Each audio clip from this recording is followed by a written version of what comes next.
Well, hello guys. Mark Holmes here, getting set up for my live stream coming up at 9 o'clock Eastern. That's literally in 45 minutes. And we have some breaking news. The NFL, of course, started doing testing. Our rookies reported on Tuesday and started getting their corona tests done, in which case they're going to be testing them each day. We have 9 NFL teams that have reported, and we have 12 cases of coronavirus.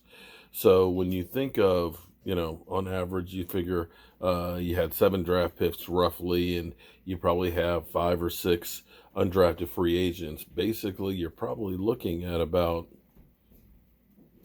10% positive rates with the people that probably have been tested thus far.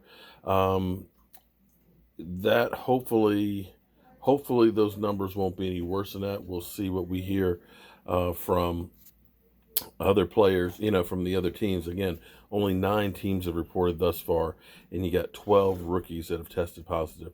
Now, I've been doing a little bit more research and stuff on coronavirus and things, and basically there's different stages and different ways it affects. Basically, they got like 6 categories, in which case, like, more than likely, people that are healthier will end up basically being a category of flu-like symptoms, no fever, and so forth. Some people may even be asymptomatic.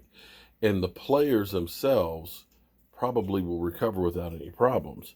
The problem lies in people that you pass it on to.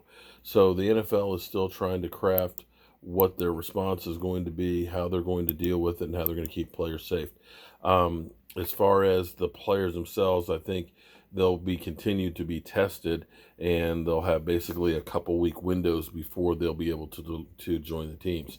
And this is where it's really going to get dicey, because when you start thinking about players who won't have a training camp, it's already going to be a very shortened training camp. You're going to end up having a lot of players that just don't know the systems.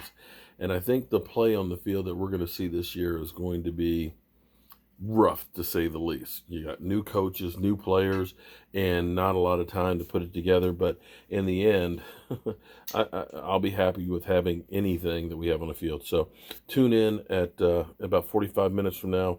We'll definitely be talking about this, as well as the rumors that Dak Prescott wants to be out of Dallas, as well as Jamal Adams wanting to be in Dallas.